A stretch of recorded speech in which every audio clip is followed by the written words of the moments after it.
नमस्कार साथियों, प्रणाम। आज की क्लास गुरुजी ज्ञान क्लासेस फॉर यू में आपका दोबारा से स्वागत है। साथियों, आज हम टीचिंग एप्टीट्यूड से रिलेटिव ये आज की वीडियो लेके आ रहे हैं और इसमें जो ऑब्जेक्टिव टाइप क्वेश्चन है, क्वेश्चन का जो लेवल है ठीक ठाक है। आगामी परीक्षा को ध्यान में रखते हुए क्वेश्चन का लेवल तैयार किया गया है। तो दोस्तों, शुरुआत करते हैं। पहला प्रश्न है कि शिक्षण की प्रक्रिया को राजनीतिक वर्गों में कितने वर्गों में विभाजित किया जा सकता है? तो शिक्षण की प्रक्रिया को राजनीतिक वर्गों में कितने वर्गों में विभाजित किया जा सकता है? तो ऑप्शन यहाँ पे 4 ऑप्शन दे रखे हैं, आपको राइट आंसर टिक करना है। तो आप भी चेक करते रहिए। तो आंसर बताइए साथियों। पहला आंसर हो जाएगा 3 वर्गों में। 3 वर्ग इसका राइट आंसर है। क्वेश्चन नंबर सेकंड पे चलते हैं। प्रश्न संख्या दूसरा,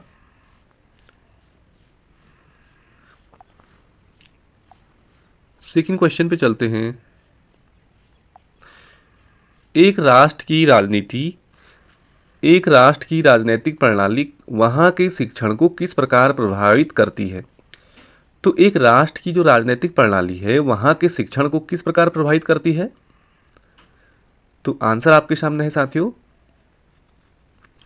सटीक आंसर होगा ऑप्शन नंबर बी, राजनीति की राष्ट्र की शिक्षा मूल्यों का निरूपण करती है। जो राजनीति ही राष्ट्र के शिक्षा मूल्यों का निरूपण करती है। तो बढ़ते हैं साथियों अगले प्रश्न संख्या पे। शिक्षण से अभिप्राय है। तो शिक्षण से अभिप्राय है यह एक अंत प्रक्रिया मात्र है, ये भी सही है।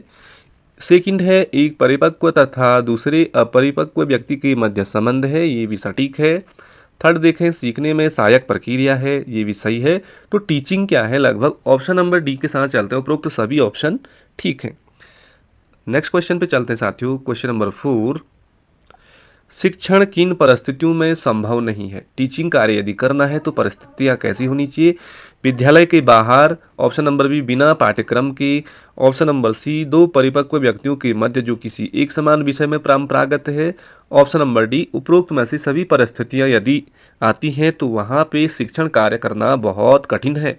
तो ऑप्शन नंबर डी के साथ चलते हैं। बढ़ते साथियों अगली प्रश्न संख्या पे, पांचवा,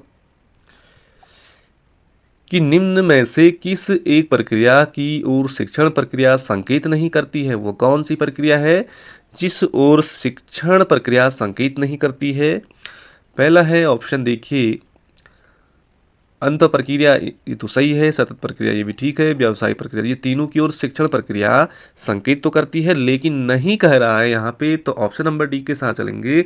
जो सामाजिक प्रक्रिया है, सामाजिक प्रक्रिया की ओर शिक्षण प्रक्रिया संकेत नहीं करती है। नेक्स्ट क्वेश्चन पे चलते हैं। अगला प्रश्न है साथियों, शिक्षण है, टीचिंग क्या है? शिक्षण क्या है? पहला ऑप्शन देखें हम तो आमने सामने चलने वाली प्रक्रिया है, अच्छा है। ऑप्शन नंबर बी देखें तो उपचारात्मक प्रक्रिया है, ये भी सटीक है। ऑप्शन नंबर थर्ड देखें तो स्वदेशी प्रक्रिया है, ये भी सही है। तो हम लास्ट के साथ चलते हैं ऑप्शन नंबर डी, उपरोक्त सभी जो पॉइंट हैं ये टीचिंग स्किल के अंतर्गत आते हैं। चलते हैं साथियों अगली प्रश्न संख्या पे। अगला प्रश्न है, शिक्षण हो सकता है, शिक्षण क्या हो सकता है? जो टीचिंग है उसमें क्या हो सकता है? पहला है मापन योग्य है, ठीक है। बाल सुधारात्मक है, ये भी सटीक है। और थर्ड देखें तो बालोपचार योग्य है, ये भी सटीक है। ऑप्शन नंबर डी ही राइट आंसर हो जाएगा इनमें सभी। तो यहाँ पे क्वेश्चन है कि शिक्षण एक त्रिध्रुवी प्रक्रिया है क्योंकि इसमें सम्मिलित हैं। तो शिक्षण एक त्रिध्रुवी प्रक्रिया है, इसमें क्या सम्मिलित हैं? तो पहला ही ऑप्शन राइट हो जाएगा। त्रिध्रुवी जो प्रक्रिया है, जॉन डीवी ने बोला था, छात्र, शिक्षक और पाठ्यक्रम, इन तीनों के द्वारा टीचिंग जो प्रक्रिया है वह चलती है। तो छात्र, शिक्षक, पाठ्यक्रम, ये त्रिध्रुवी प्रक्रिया है।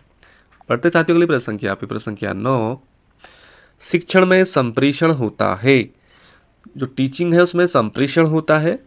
तो ऑप्शन आपके सामने है, आपको केवल सटीक ऑप्शन पे ही टिक लगाना है। तो शिक्षण में संप्रेषण होता है, पहला ही ऑप्शन राइट है, शिक्षक एवं बालक के मध्य। जब हम टीचिंग करते हैं तो वहाँ पे केवल शिक्षक और बालक के मध्य ही जो संप्रेषण प्रक्रिया चलती है। चलते साथियों अगले प्रश्न संख्या पे। 10वां प्रश्न है यहाँ पे, शिक्षण को सुधारात्मक प्रक्रिया माना गया है।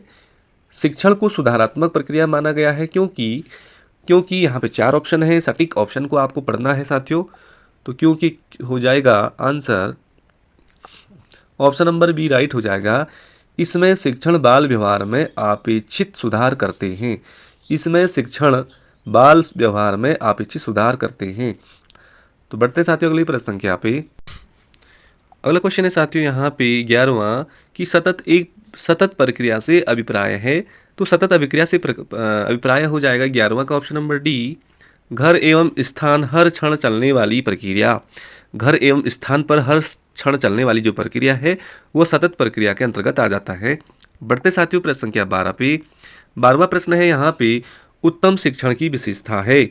जो उत्तम शिक्षण की विशेषता क्या होगी? पहला ऑप्शन है यहाँ पे अपेक्षित सूचनाओं का आदान प्रदान करना, ये भी सटीक है। ऑप्शन नंबर बी देखें तो प्रजातांत्रिक आदर्शों के प्रति अनुकूल, ये भी सही है। थर्ड ऑप्शन देखें हम निर्देशात्मकता, ये भी सही है। ऑप्शन नंबर डी राइट हो जाएगा। उपरोक्त सभी जो पॉइंट हैं ये उत्तम शिक्षण की विशेषता से रिलेटिव हैं, बट उत्तम शिक्षण की गुण नहीं है। तो पहला है यह संवेगात्मक अस्थिरता का सृजन करता है, ये गलत ऑप्शन है। ऑप्शन नंबर बी यह छात्र योग्यताओं को संवर्धन करता है, यह सही है। थर्ड देखें यह बाल कठिनाइयों का उपचार करता है, ये भी अच्छा है। ऑप्शन नंबर डी यह बाल कठिनाइयों का निदान करता है। तो ये तीन ऑप्शन सही है, यहाँ पे नहीं कह रहा है, तो पहला ऑप्शन राइट हो जाएगा, यह संवेगात्मक अस्थिरता का सृजन करता है। तो 13वां प्रश्न आपका राइट आंसर है। चलते हैं साथियों अगले क्वेश्चन संख्या पे। 14वां, भारत की परिस्थितियों में उत्तम शिक्षण की आधारशिला है।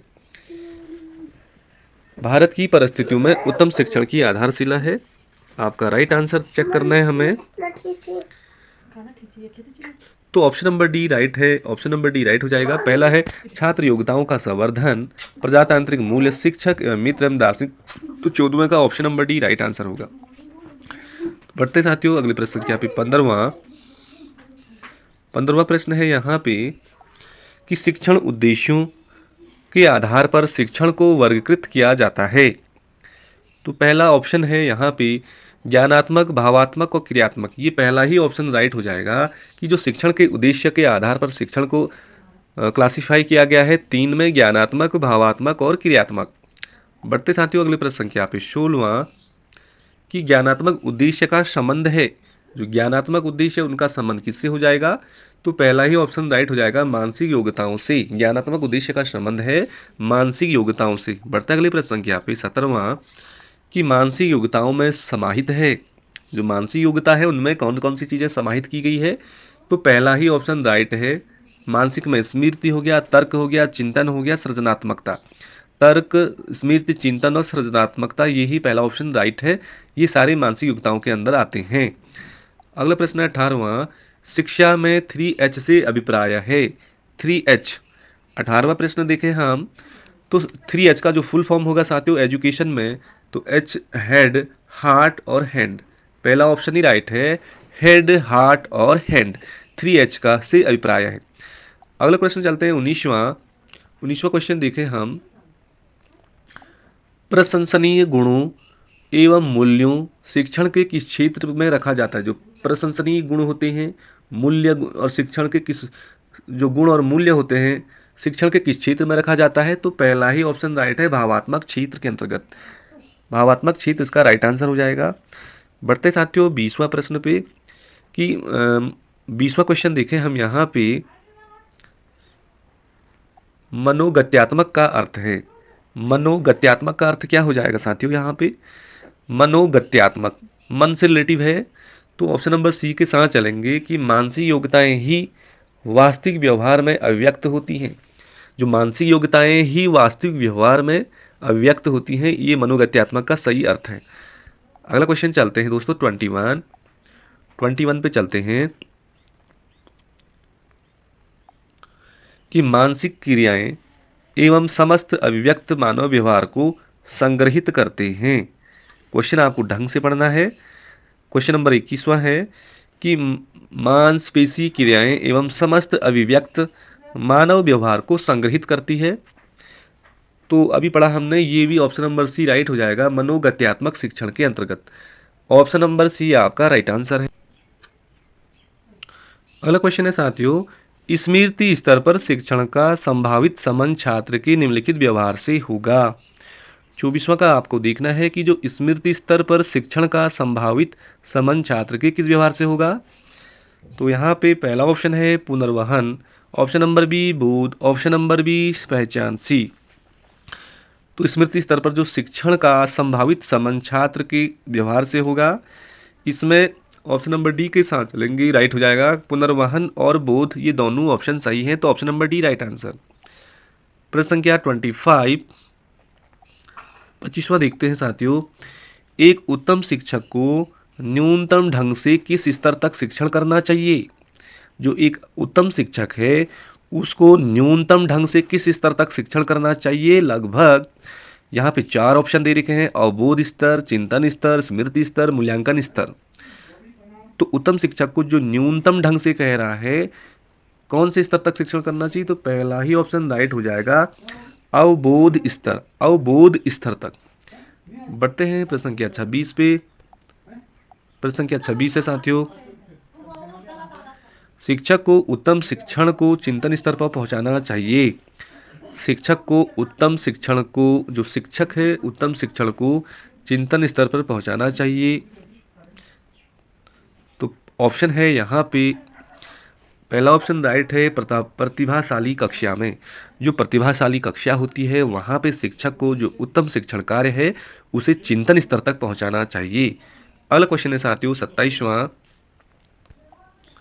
क्वेश्चन देखें हम। स्मृति स्तर में मास्टरी होने के बाद बालक का अधिगम स्वतः ही परिवर्तित हो जाएगा। 27वां क्वेश्चन अच्छा है कि स्मृति स्तर में मास्टरी होने के बाद बालक का अधिगम स्वतः ही परिवर्तित हो जाएगा। किस में हो जाएगा साथियों? 27वां का आंसर आपके सामने है, आप भी आंसर दो।